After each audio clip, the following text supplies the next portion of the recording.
अच्छा। आपके तो दरअसल ही दुर्लभ। बड़ी कृपा आपकी, आज सुलभ हो गई बाबा। कैसे हो आप? बढ़िया बाबा, आशीर्वाद आपको।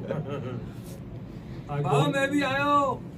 अरे लालू भैया, ये वो जन है, इनकी जो पत्नी है वो बरसाने की सखी है।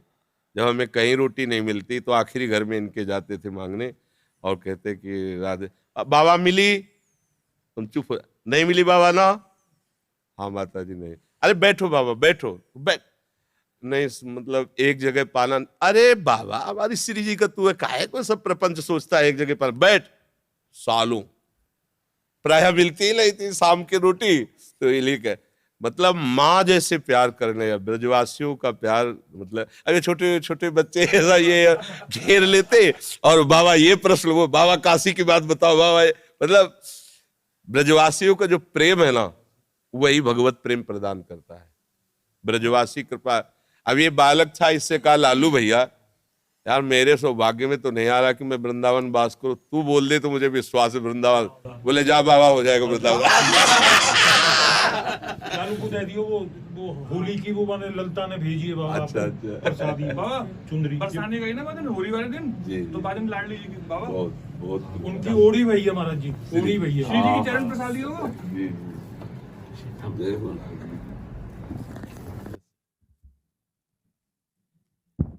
अब कौन प्रश्न कर रहा था? वो इनका दरअसल मेला तो एकदम पुरानी याद आ गई कि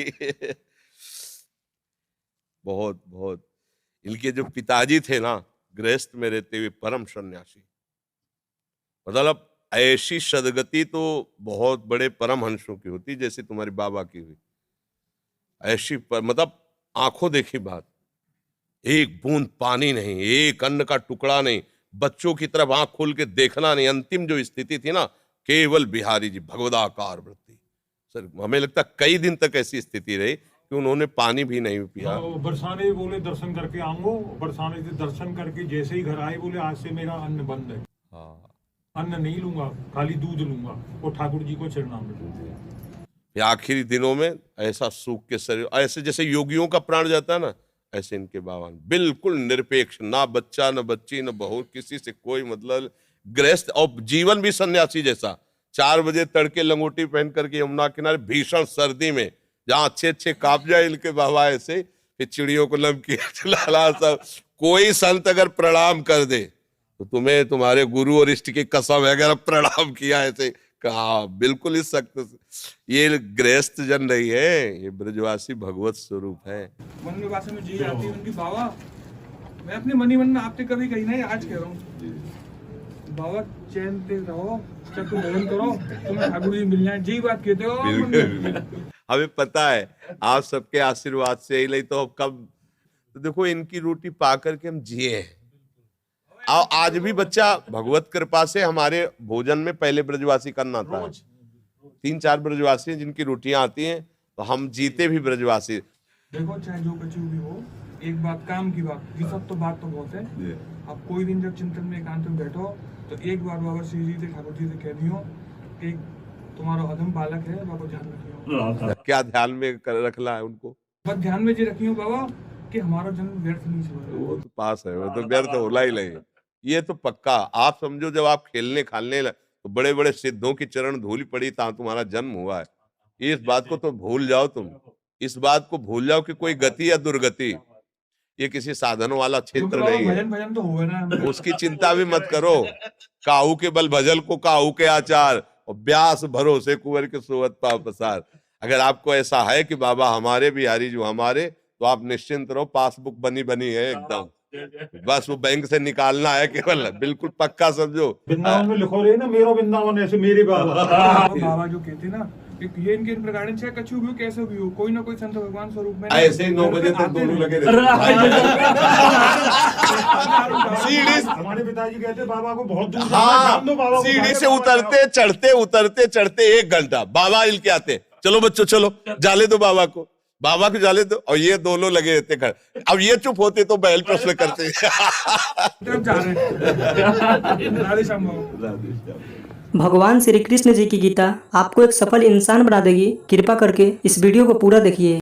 कुछ ही लोग इस दुनिया में सफल क्यों होते हैं, मैं आपको बताना चाहूंगा आज एक सीक्रेट जिसने मुझे जिंदगी में सफल बनाया, और वो कुछ खास नहीं है, और वो एक ही है, मेरे पीछे। मेरी सफलता का राज मेरे पीछे है, और वो है मेरी सबसे प्रिय चीज। और ये भगवत गीता जिसने मेरे जीवन को सफल बनाया, ये वही भगवत गीता है जिसके कारण आज मैं बहुत सफल हूँ। लगभग 18 बरस पहले जब मैंने मेरे जीवन में एक किताब पढ़ी, उसने मेरा पूरा जीवन बदल दिया था। ये मेरी लाइफ का टर्निंग पॉइंट था ये बुक। इस दुनिया में जितने लोग अमीर और कामयाब बने हैं, उन्होंने किताबें पढ़ी। गीता जी में भी यही बताया गया है कि लाइफ कैसे जीना है, माइंडसेट कैसा होना चाहिए। तो एक्चुअली शास्त्र आपको जीवन जीना मैं भी आपसे निवेदन करती हूँ, सभी को गीता अध्ययन करना चाहिए। गीता में ऐसे ऐसी बातें बताया गया है, आप जीवन में कितने बड़े संकट में क्यों ना हो, आपके सामने कैसा अवस्था बन जाए, कैसा भी अवस्था आपके सामने बन जाए, कितने बड़े संकट में आप हो, अगर गीता अध्ययन करोगे आप हर प्रकार के संकट से बच करके बाहर निकलने का सूत्र गीता आपको बताती है। इसलिए गीता सभी को पढ़ना चाहिए। आज मैं जिस बुक की बात करने वाला हूँ, जिस किताब की बात करने वाला हूँ, वो आपको पढ़नी इतनी जरूरी है कि हम कहते हैं ना कि मरने से पहले कुछ काम अधूरे नहीं रहने चाहिए जीवन में, उसी तरह से ये किताब आपसे मिस नहीं होनी चाहिए। लेकिन मेरा दावा है कि अगर हम गीता पढ़कर उसके अनुसार जिंदगी जीना शुरू करें तो कभी डिप्रेशन में हम नहीं आएंगे, और डिप्रेशन का बड़े से बड़ा मरीज गीता सार के साथ ठीक हो सकता। अगर आप भगवत गीता पढ़ते हैं, भगवान का नाम लेते हैं, तो आप में तेज आता है। तो इसीलिए हमें तेज नहीं बनना है, हमें तेजस्वी बनना है, और भगवत गीता हमें तेजस्वी बनाती है। क्योंकि आज हमने भगवत गीता को किनारे किया है, इसलिए घर घर में डिवोर्स हो रहे हैं। आज इंडिया के अंदर डिवोर्स रेट 14% हो रखा है, और ये आगे बढ़े जा रहा है, बढ़े जा रहा है। Why? Because we are ignoring Bhagavad Gita.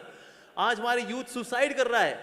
Bye 2025 India would be world's number 1 country for suicide cases among the teenagers and youngsters as per Reader's Digest. By 2025 ये क्या हो रहा है भाई? पर इसलिए हो रहा है because we are ignoring Bhagavad Gita. सारी प्रॉब्लम्स हैं, whether it's related to fear और सक्सेस और ये और वो, ये सारी चीजें, इन सब चीजों का जवाब आज से हजारों साल पहले भगवत गीता के अंदर एक लाइन में क्लियर तरीके से बताया हुआ है। भगवत गीता की बात कर रहे थे, मैं एक पॉकेट गीता रखता हूँ अपने पास। जब भी जीवन में कुछ संकट आता है तो मैं बस कोई भी पेज उठाकर पढ़ लेता हूँ। तो आई थिंक एक कंट्रोल आपके मन में आ जाता है। If there is no teacher in life, I think Bhagavad Gita can be the perfect teacher. आप किसी भी दुविधा में हो, उसके अंदर सब, उसमें सवाल नहीं, उसमें सारे आंसर्स हैं आपके लिए। आपके मन में कोई भी सवाल है, ऑटोमेटिकली वो आंसर आपके सामने आ जाता है। मेरे फादर ने बोला, आप क्या? मैंने कहा एस क्लास लेंगे पापा।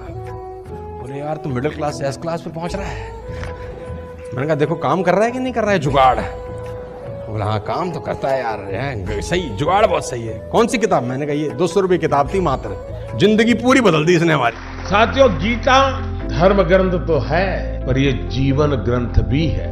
हम किसी भी देश के हो, किसी भी पंथ के मानने वाले हो, पर हर दिन समस्याएं घेरती रहती हैं। हम जब भी वीर अर्जुन की तरह अनिर्णय के दोहराए पर खड़े होते हैं, तो श्रीमद् भगवत गीता हमें सेवा और समर्पण के रास्ते इन समस्याओं के हल दिखाती है। अगर आप एक विद्यार्थी हैं और अनिर्णय की स्थिति में है, आप किसी देश के राष्ट्राध्यक्ष हैं, या फिर मोक्ष की कामना रखने वाले आप योगी हैं, आपको अपने हर प्रश्न का उत्तर श्रीमद् भगवत गीता में मिल जाएगा।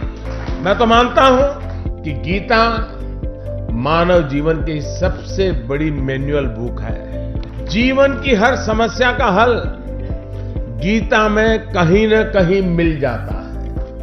मैं मुसलमान हूँ, मैंने 30 पारा पढ़ा है, मैं हदीस पूरा पढ़ चुकी हूँ। जिन्ना का बनाया हुआ 1937 का शरिया लॉ के हिसाब से बहुत सारे केसेस देखे हैं। सनातन धर्म में ना एक ठहराव है। भगवत गीता में ना 3 तलाक की बात नहीं लिखी हुई है। भगवत गीता में ना पॉलीगेमी 4 शादी की बात नहीं लिखी हुई है। भगवत गीता में ना निकाह मुत्ता की बात नहीं लिखी हुई है कि 1 घंटे के लिए सेक्स करो और छोड़ दो तलाक दे करके। ये भगवत गीता नहीं बताता है। भगवत गीता इंसान की जिंदगी को एक रास्ता सिखाता है, लेकिन वहीं पर on the other hand Quran में लिखा हुआ है तलाक देना, खुला लेना, 4 शादियां करना, 10 बच्चे पैदा करना। इन सभी ने आपको गीता जी और बुक्स पढ़ने की वैल्यू बताई है और इसी को देखते हुए हमने आपके लिए एक बुक बनाई है। ये बुक पीडीएफ फॉर्मेट में है। इस बुक में हमने दुनिया की महान 16 बुक्स की समरी बताई है। इन 16 बुक्स में से एक बुक श्रीमद् भगवत गीता जी भी है और सोनू शर्मा जी द्वारा बताई गई वह बुक भी है जिसे पढ़कर वो अमीर बने। हर्षवर्धन जी की द्वारा बताई गई बुक भी इन 16 बुक में से एक है। इस बुक को पढ़ने के बाद आपको सब मिलेगा जो आप अपनी लाइफ में चाहते हैं। गीता जी के साथ में हमारे बुक का कवर पेज भी है ताकि आप हम पर विश्वास कर सकें। इस बुक में टोटल 1248 पेजेस हैं। ये बुक आपकी पूरी जिंदगी बदल देगी। ये बुक आसान हिंदी भाषा में है। इसको आप सिर्फ मोबाइल और लैपटॉप में ही पढ़ सकते हैं। इन 16 बुक्स की टोटल मार्केट वैल्यू 5400 रुपए है, लेकिन इस बुक का price movie ticket, mobile recharge, Netflix membership से भी कम है। सिर्फ और सिर्फ 199 रुपीज। इतने पैसे तो आप किसी चीज को खाने या मौज मस्ती में ही खर्च कर देते हैं। हम आपको 10 डेज मनी बैक गारंटी भी देते हैं। अगर आपको यह बुक अच्छी ना लगे तो हम आपके सारे पैसे लौटा देंगे, वो भी 10 दिन के अंदर। If you want to read a book, तुमको कोई लोन लेने का जरूरत नहीं है। मजे की बात तो ये है, अगर तुम एक सफल आदमी की जीवनी पढ़ना चाहते हो तो तुमको क्या लोन लेने का जरूरत है। मात्र 200-500 रुपए के अंदर एक सफल आदमी की किताब मिल जाती है। मिडिल क्लास फैमिली के लोगों को ये बहुत बड़ा काम लगता है। क्या बैंक से लोन लेना पड़ेगा किताब पढ़ने के लिए? नो लेडीज एंड जेंटलमैन, आप अपने बच्चे से पैसा बोरो करके भी एक सफल आदमी की किताब पढ़ के सीख के उसको जिंदगी में इंप्लीमेंट कर सकते हो। Don't be serious in life but take life seriously. एक ही जिंदगी है। और आप खुश नसीब हैं कि आज आप ये वीडियो देख रहे हैं। आज आपको भगवान श्री कृष्ण जी की गीता और इस दुनिया की महान लाइफ चेंजिंग बुक्स पढ़ने का मौका मिला है। आज डर मत फरहान, नहीं तो 50 साल बाद जब तू बूढ़ा होकर ऐसी किसी अस्पताल में पड़ा होगा और मरने का इंतजार कर रहा होगा, तब सोचेगा कि लेटर हाथ में था, टैक्सी गेट पर थी, जरा से हिम्मत कर लेता ना तो साली जिंदगी कुछ और हो सकती थी। अगर आपको इस बुक को पढ़नी है तो हमें इस व्हाट्सएप नंबर पर मैसेज करें। धन्यवाद। श्री कृष्ण ने साफ कहा है कि बस कर्म तुम्हारा कल होगा, और कर्म में अगर सच्चाई है तो कर्म कहाँ निष्फल होगा। हर एक संकट का हल होगा, वो आज नहीं तो कल होगा। लोहा जितना तपता है उतनी ही ताकत भरता है, सोने को जितनी आग लगे वो उतना प्रखर निखरता है, हीरे पर जितनी धार लगे वो उतना खूब चमकता है, मिट्टी का बर्तन पकता है तब धुन पर खूब खनकता है। सूरज जैसा बनना है तो सूरज जितना जलना होगा, नदियों सा आदर पाना है तो पर्वत छोड़ निकलना होगा। और हम आदम के बेटे हैं, क्यों सोचे राह सरल होगा। कुछ ज्यादा वक्त लगेगा पर संघर्ष जरूर सफल होगा। हर एक संकट का हल होगा, वो आज नहीं तो कल होगा। धन्यवाद। अगर आपको इस बुक को पढ़नी है तो हमें इस व्हाट्सएप नंबर पर मैसेज करें। धन्यवाद।